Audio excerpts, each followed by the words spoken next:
Hi hello વિદ્યાર્થી મિત્રો, કેમ છો? મજામાં? ફરી એકવાર આપણે આવી ગયા છીએ ડીડીસીટી ની અંદર કે જેમાં ફિઝિક્સ ની અંદર આજનો જે ટોપિક છે વર્નિયર કેલિપર, કે જે ખૂબ જબરદસ્ત, અને હવે તો આપણે અંતિમ પડાવ પર આવી ગયા છીએ કે હવે છેલ્લા 2 ટોપિક બાકી છે. તો વર્નિયર કેલિપર આજે જોઈ લઈએ છીએ કે યુનિટ મેઝરમેન્ટ ની અંદર વર્નિયર કેલિપરનો શું યુઝ છે. હવે કોઈ પણ મેઝરમેન્ટ આપણે માપવું છે, ધારો કે કઈ પણ ડાયામીટર માપવો છે કે કોઈ પણ કહેવાય ને, કેમ તો લેન્થ મોટા ભાગે નથી આપણે યુઝ કરતા. લેન્થ માટે તો ફૂટપટ્ટી ને એવી બધી વસ્તુઓ યુઝ કરીએ છીએ, પણ જ્યારે આપણે થોડુંક પ્રિસાઇઝલી અને એક્યુરેટલી આગળ જવું છે તો આપણે વર્નિયર કેલિપર પાસે જશું કે ભાઈ તું અમને સારામાં સારું એક્યુરેટ મેઝરમેન્ટ કરીને આપ. તો વર્નિયર કેલિપર કેવા પ્રકારનું હોય છે, એના પાર્ટ્સ કેવા હોય છે, એનું રીડિંગ કેવી રીતે લેવું, આ બધી જ વસ્તુ આજના લેક્ચરમાં જોવાની છે. આના બેઝ ઉપરનો MCQ એક આવે છે, ખાસ સમજો. લિસ્ટ કાઉન્ટ નો MCQ પૂછાય છે ઘણીવાર. લિસ્ટ કાઉન્ટ કેવી રીતે કાઉન્ટ થાય છે એ આપણે સમજવું જરૂરી છે. તો ચાલો વર્નિયર કેલિપર માટે પહેલા જોઈ લઈએ શું છે.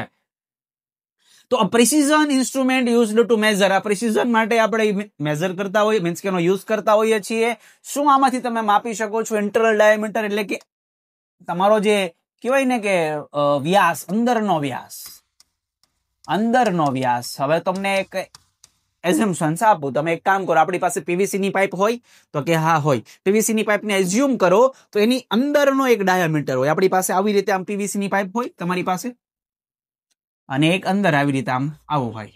તો અહીંયા એક ડાયામીટર હોય, આને ઇન્ટરનલ ડાયામીટર કહીએ, અને આ જે છે એને એક્સટર્નલ ડાયામીટર, જે મીન્સ કે બહારથી માપવાનું હોય. જેમ કે તમને હરકી રીતે બતાવું, અહીંથી જે આ માપીએ આપણે, આ એક્સટર્નલ ડાયામીટર માપ્યો કહેવાય. અંદરથી જે માપીએ અને ઇન્ટરનલ ડાયામીટર કહેવાય. ક્લિયર? તો ઇન્ટરનલ ડાયામીટર એટલે અંદરનો વ્યાસ માપવો છે, એક્સટર્નલ ડાયામીટર એટલે બહારનો વ્યાસ માપવો છે. અને ડેપ્થ, જ્યારે તમારે ડેપ્થ પણ માપવી છે કે ભાઈ કેટલું ઊંડું છે, તો એની માટે પણ તમે વર્નિયર કેલિપરનો યુઝ કરી શકો છો. એટલે વર્નિયર કેલિપરનો use internal diameter, external diameter અને ડેપ્થ માટે થાય છે. ક્લિયર છે? Next, parts of vernier caliper.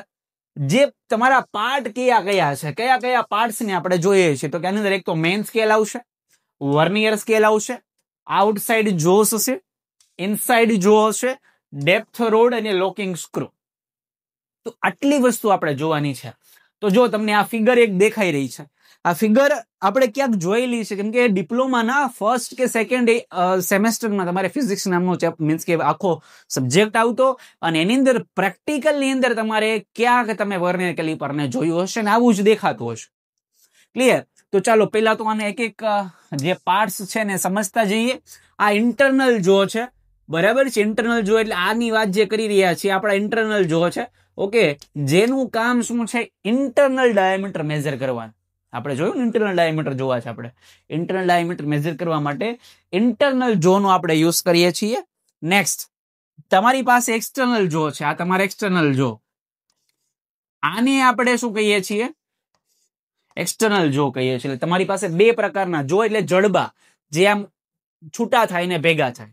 હવે આની અંદર આ ફિક્સ હશે, આ જે છે આ વાળું અને આ વાળું, આ બંને કેવા છે? ફિક્સ.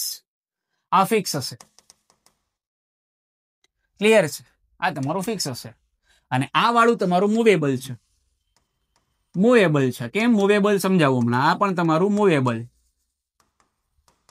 આ બંને તમારું શું રહેશે? મૂવેબલ રહેશે. કેમ? તો કે સાહેબ અહીંયા હું આ જે છે આખી સ્કેલના પણ તમને ટાઈપ આપી દઉં. સ્કેલના પણ તમારી પાસે ટાઈપ છે. આ તમારી મેઇન સ્કેલ છે, આ તમારી મેઇન સ્કેલ છે, અને આ વાળી જે છે એ તમારી વર્નિયર સ્કેલ છે. કેવી છે? Vernier scale. હવે આ વર્નિયર સ્કેલ છે ને, આની ઉપર આમ સ્લાઇડ થાય. મેઇન સ્કેલની ઉપર આ વર્નિયર સ્કેલ આમ સ્લાઇડ થશે. તમારે જેટલું આને આગળ પાછળ લઈ જવું છે એટલું લઈ જઈ શકશો. તો જ્યારે હું 0 0 લઈ આવું, અહીંયા મારી પાસે અહીંયા 0 નો એક આંકો છે અને એક અહીંયા 0 નો આંકો છે, આ બે નું મેચ કરાવી દઉં તો ત્યારે શું હોય? આ બે જડબા બંધ થઈ ગયા હોય, અને આ બે જડબાની જે સપાટી છે એ બે મેચ થઈ જાય, અને આ સપાટી મેચ થઈ જાય. એટલે વર્નિયર કેલિપર 0 0 છે એમ કહેવાય. શું કહેવાય? વર્નિયર કેલિપર 0 0 છે એમ કહેવાય. જે અગાઉ આપણે વાત થઈ હતી 0 એરર શું છે, બરાબર છે? અહીંયા આપણે શીખશું. આને અહીંયા સુધી ટચ કરાવી દેવાનું, ત્યારે આ 0 અને આ 0 બે મેચ થઈ જવું જોઈએ. ક્લિયર? આપણે આ રીડિંગ આના ઉપરથી જ લેશું, પહેલા મેઇન સ્કેલના અને પછી વર્નિયર સ્કેલ. દેન પછી આપણી પાસે છે ડેપ્થ રિંગ, મીન્સ કે ડેપ્થ બ્લેડ જે છે. ઓકે, આનું કામ શું છે? તમે જેટલું આને આમ લઈ જશો એમાં બ્લેડ બહારની બાજુ આવશે. તો જ્યારે આપણે એને ઊભું રાખીને માપવું હોય તો નીચેની બ્લેડ કેટલી નીચે જાય છે, જ્યાં સુધી ઊંડાઈ હોય ત્યાં સુધી જવાની, અને પછી આપણે અહીંયા મેઝરમેન્ટ લઈ લેવાનું. ક્લિયર છે? એટલે ડેપ્થ ને માપવા માટે થઈને આપણે ડેપ્થ મેઝરિંગ બ્લેડ નો યુઝ કરતા હોઈએ છીએ. અને અહીંયા એક આપણને લોકિંગ સ્ક્રૂ આપ્યો છે, જેનું કામ શું છે? તમારું પરફેક્ટ મેઝરમેન્ટ લેવાનું, આગળ પાછળ ન થઈ જાય. જ્યારે તમે રીડિંગ લેવા જાવ છો, ખબર પડી કે રીડિંગ આવી ગયું, પછી કઈ આમ તમારું મોઢું ત્યાં નહીં લઈ જાવ, તમે એને શું કરશો? તમારા નજરની સામે આમ લાવશો. તો ત્યાં આપણે લોક કરી દઈએ ને પછી બહાર લાવીએ. બરાબર છે? ધારો કે આ પીવીસી નો પાઇપ છે, મેં આવી રીતે મેઝરમેન્ટ લઈ લીધું. તો પીવીસી નો પાઇપ હાલો મારા હાથમાં હોય તો હું આમ ગમે એમ ફેરવી શકું. આમ ફિક્સ હોય તો મારે અહીંયા નીચે માપવું પડશે, અને પછી એને લોક કરી અને પછી વર્નિયર કેલિપરને મારા આંખની સામે લાવીને રીડિંગ જોઈશ. તો એ વખતે લોકિંગ સ્ક્રૂ નો આપણો કામ પડે છે. ક્લિયર? તો આટલા આપણા ભાગ છે વર્નિયર કે મીન્સ કે વર્નિયર જે આખું કેલિપર છે એના. હવે એના લિસ્ટ કાઉન્ટ કેવી રીતે હોય? એટલે તો લિસ્ટ કાઉન્ટ એટલે શું? જેને ગુજરાતીમાં કેવું હોય તો કહી શકાય લઘુત્તમ માપ શક્તિ. લઘુત્તમ માપ શક્તિ એટલે મિનિમમ કેટલું માપી શકે. આપણે મેક્સિમમ નથી જવાનું. મેક્સિમમ માટે તો આપણી પાસે ઓલી મેઝર ટેપ છે જ, આમ જેટલી આમ લાંબી કરો એટલી થઈ જશે. આપણે મેક્સિમમ નથી માપવાનું, આપણે મિનિમમ જવાનું છે, 0.00 માં જવાનું છે. તો એમાં આ ભાઈ કેટલું માપી શકે છે? તો એની માટે સમજો, એનું ઇક્વેશન શું છે? List count is equal to 1 main scale division. એટલે 1 MSD, અહીંયા MSD એટલે MS ધોની નથી ભાઈ, સમજો, મેઇન સ્કેલ ડિવિઝન છે. અને બીજું છે 1 વર્નિયર સ્કેલ ડિવિઝન VSD, એ તમારે બાદ કરવાનું છે. એટલે અહીંયા 1 મેઇન સ્કેલ VSD તમારા વર્નિયર કેલિપર માટે કેટલું હોય? 1 mm હોય. કેટલું હોય? 1 MSD એટલે તમારું શું કહેવાશે? 1 mm. અહીંયા આપણી પાસે મેઇન સ્કેલ છે, આ મેઇન સ્કેલ એનું નાનામાં નાનું જે અંતર છે કયું છે? 1 mm છે. અને 10 VSD લ્યો તમે, 10 VSD ની વાત કરીએ ત્યારે 9 mm થાય. તો એક VSD કેટલા? તો કે 0.9 mm. VSD એટલે વર્નિયર સ્કેલ ડિવિઝન. આપણા મેઇન સ્કેલ નું ડિવિઝન અહીંયા અને વર્નિયર સ્કેલ નું ડિવિઝન આમાં. એ બંનેને બાદ કરવાનું છે. એ બંનેને હું બાદ કરું ત્યારે ખબર પડે છે. તો 1 માંથી મારે 0.9 બાદ કરવાનું. 1 માંથી 0.9 બાદ કરો એટલે મારો જવાબ આવે 0.1 mm. હવે શેમાં પૂછે છે એની ઉપર ડિપેન્ડ. 0.1 mm અને સેન્ટીમીટરમાં કન્વર્ટ કરવું હોય તો 0.01 સેન્ટીમીટર થાય. તો આમ આપણે લિસ્ટ કાઉન્ટ કરવું પડશે. જો આ ડેટા આપ્યા નથી અને ડાયરેક્ટ પૂછે તો આપણે આ લખશું. જો ડેટા આપે છે, કેમ કે ઘણીવાર વેરિએશન્સ હોય છે, રિક્વાયર્ડ જેવું વર્નિયર હોય, આપણી રિક્વાયરમેન્ટ કેવી છે એની ઉપર આધાર. ક્યારેક 0.02 સેન્ટીમીટર નું પણ જોવા મળે તમને. તો ઈ તમને ડિપેન્ડ અહીંયા ડેટા કેવા આપ્યા છે. ઓકે, તો અહીંયા 1 મેઇન સ્કેલ ડિવિઝન 1 mm નું છે અને 1 વર્નિયર સ્કેલ ડિવિઝન તમારું 0.9 mm નું છે. તો ત્યારે તમારું આ બંનેનું સબસ્ટ્રેક્શન કરી 0.1 mm અથવા તો 0.01 સેન્ટીમીટર આપણા વર્નિયર કેલિપરનું લિસ્ટ કાઉન્ટ લાવીએ છીએ. ક્લિયર છે? એટલું સમજાય છે ભાઈ? Very good. પરફેક્ટલી રીતે સમજાઈ જવું જોઈએ, નહીતર તો ભાઈ પંખા ફાસ્ટ થઈ જાય. ખ્યાલ આવે છે? ચાલો, ખૂબ સરસ. નેક્સ્ટ હવે જે જોવાનું છે, how to take reading. Reading કેવી રીતે લેવા, આના સ્ટેપ આપણને આપેલા છે. જો પહેલામાં પહેલું શું કીધું છે? પહેલા તો કરો note main scale reading just before vernier 0. તમારું સ્કેલિંગ લેતા પહેલા તમારે 0 કરવું પડે. 0 ઇન ધ સેન્સ આ બંને જડબાને તમારે ફિક્સ કરી દેવાના, આમ ટચ કરી દેવાના. અહીંયા ટચ કરી દેવાનું, આ 0 અને આ 0 ને મેચ કરાવી દેવાનું. ક્લિયર છે? બીજું વાત, note vernier coincide which vernier division aligns with the main scale. Okay, હવે તમારે શું કરવાનું છે? ધારો કે એક્ઝામ્પલ તરીકે હું માનું કે અહીંયા વર્નિયર સ્કેલ થી હું મેઝર કરી રહ્યો છું. મેં બે જડબા અહીંયા ટચ કરાવ્યા. આની જે સરફેસ છે, આની સરફેસ, બરાબર, એને મેં બે જડબા ટચ કરાવ્યા. હવે એ જડબાને ટચ કરાવવું એટલે એક મેઇન સ્કેલમાં રીડિંગ દેખાશે. ધારો કે અહીંયા મેં વચ્ચોવચ કંઈક મૂકી દીધું, અને થોડુંક હવે રિમૂવ કરી દઉં એટલે થોડાક બીજા આપણે ચિત્રડા કરીએ કે. ચલો, એક્ઝામ્પલ તરીકે મેં અહીંયા વચ્ચે આ રીતે આપણો ડાયામીટર મૂકી દીધો છે. ચલો, પરફેક્ટ છે ભાઈ, એકચ્યુઅલીમાં બરાબર છે. તમારે શું કરવાનું? પેલા આ જ્યાં ઝીરો મેજર થતો હોય, આ ઝીરો જ્યાં મેજર થાય, આ ઝીરો, એટલે અહીંયા કંઈક રીડિંગ મળે અને મેઇન સ્કેલ રીડિંગ તમારે કહેવાય. શું કહેવાય? મેઇન સ્કેલનું રીડિંગ કહેવાય. તમારે એ મેઇન સ્કેલનું રીડિંગ પહેલા લઈ લેવાનું. ક્લિયર? મેઇન સ્કેલનું રીડિંગ તમે લઈ લીધું? હા, તો કે મેઇન સ્કેલનું રીડિંગ લઈ લીધું. બીજા નંબરે વર્નિયરનો કોઇન્સાઇડ જે હોય લેવાનો. તો હવે તમારે શું કરવાનું? તમે જેમાં ઉપર વાંક નીચેના જેમાં મેઝરમેન્ટ કરતા હો, તો તમારે શું કરવાનું કે મેઇન સ્કેલ અને વર્નિયર સ્કેલનો આગળથી કંઈક એક કાપો સીધી લીટી બનાવતો હોય, કોઇન્સાઇડ થતા હોય.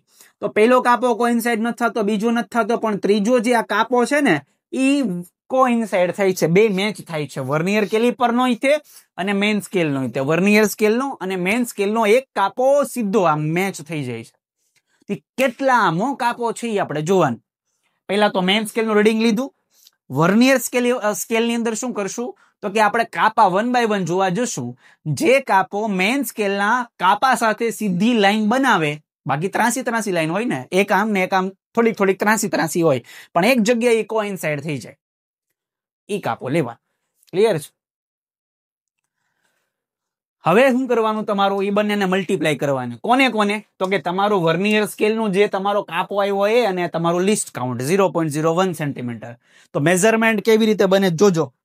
મેઝરમેન્ટ કેવી રીતે બને છે? તમારું મેઇન સ્કેલ રીડિંગ વર્નિયર કોઇન્સાઇડ ગુણ્યા લિસ્ટ કાઉન્ટ કરવાનું, એને તમારે MSR માં મૂકવાનું. એ તમારે શું કહેવાય? મેઝરમેન્ટ કહેવાય. અને ત્યારબાદ તમારે જે કાંઈ ઝીરો એરર છે એ એપ્લાય કરવાની રહેશે. હમણાં સમજાવું ઝીરો એરર કેવી રીતે એપ્લાય કરાય. આનું એક એક્ઝામ્પલ જોઈ લઈએ એટલે ખ્યાલ આવી જાય તમને. ખોટું એમ થશે કે ભાઈ એકચ્યુઅલી શું ચાલી રહ્યું છે. મેઇન સ્કેલનું રીડિંગ માની લો મને 2.1 સેન્ટીમીટર મળ્યું. નેક્સ્ટ વર્નિયર કોઇન્સાઇડ 2.1 સેન્ટીમીટર થી પછી આગળ જોવા જાવ ને, તો વર્નિયર સ્કેલનો અને મેઇન સ્કેલનો જે કાપો છે એ કયો મેચ થાય છે? તો કે ભાઈ 6થા નંબરનો જે કાપો છે એ મેચ થાય છે. જ્યારે 6થા નંબરનો કાપો મેચ થાય એ લિસ્ટ કાઉન્ટ ની સાથે મલ્ટીપ્લાય કરવાનું. એટલે 6થા નંબરનો કાપો ગુણ્યા 0.01, 6થા નંબરનો કાપો ગુણ્યા 0.01, એને હું 0.06 તરીકે ઓળખાવું અને મારું જે મેઇન સ્કેલનું રીડિંગ છે એમાં હું એડ કરી દઉં એટલે 2.16 સેન્ટીમીટર આપણી માટે આપણો જવાબ બને. તો આ ડેટા જો આપણને આપી દીધા હોય, આ ડેટા અને આટલું આપી દે, આની ઉપરથી આપણો MCQ ડિઝાઇન થઈ જાય. તો આપણે શું કરવાનું? આ બેનું મલ્ટીપ્લિકેશન અને એનો જે જવાબ આવે ને આમાં એડ કરી દેવાનો. આપણો ફાઇનલ જવાબ ઉડે તો જ. હા, ક્લિયર છે? ચાલો, ઝીરો એરર શું છે એને સમજી લઈએ ફટાફટ. આપણા આમ ટોપિકમાં હોતું નથી, પણ છતાં આપણને એક બ્રીફ નોલેજ હોવું જોઈએ. દેન જો પેલું છે નો ઝીરો એરર. નો ઝીરો એરર એટલે કે આમાં એરર જ નથી.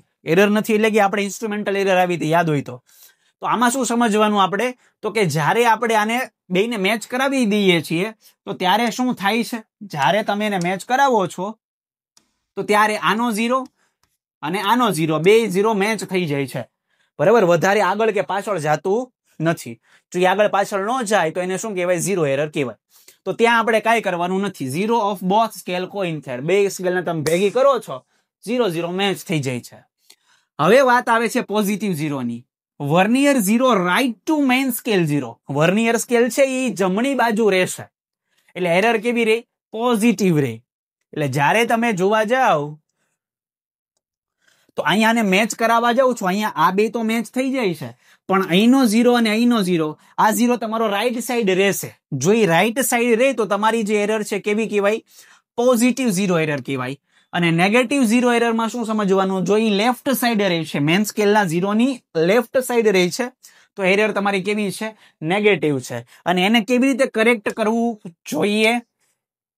તો કે કરેક્શન રીડિંગ ની અંદર તમારે શું કરવાનું છે? ઓબ્ઝર્વડ તમારું રીડિંગ જે કાંઈ છે એમાંથી ઝીરો એરર તમારે બાદ કરવાની. હવે અહીંયા નેગેટિવ હોય તો એ નેગેટિવ પોઝિટિવ થઈ જશે, પ્લસ થઈ જશે. પોઝિટિવ છે તો નેગેટિવ જ રહેશે. ઓકે, તો આનો જસ્ટ એક આપણે બ્રીફ ઇન્ટ્રોડક્શન હોવું જોઈએ. ઝીરો એરર શું છે? જ્યારે બે મેચ કરાવી અને 0 થઈ જાય તો એરર છે જ નહીં, નહીતર પછી એરરને પ્લસ કે માઇનસ કરવી પડશે. તો આ જે આપણો સરસ મજાનો કોન્સેપ્ટ હતો વર્નિયર કેલિપરનો, ભાઈ મજા આવી જાય એવો છે. આમાંથી એક MCQ પૂછાય છે ને, લિસ્ટ કાઉન્ટ નો જ હોય છે. ઓકે, તો લિસ્ટ કાઉન્ટ ના ટોપિક ઉપર વધારે ભાર આપવું, આ લઘુત્તમ માપ શક્તિ. બરાબર છે? ચાલો, તો આને આપણે સરસ મજાની પૂર્ણાહુતિ તરફ લઈ જઈએ.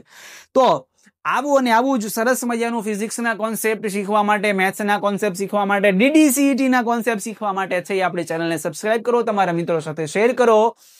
મળી આવતા લેક્ચરોમાં, ત્યાં સુધી રજા આપશો. નમસ્કાર, જય હિન્દ, જય ભારત.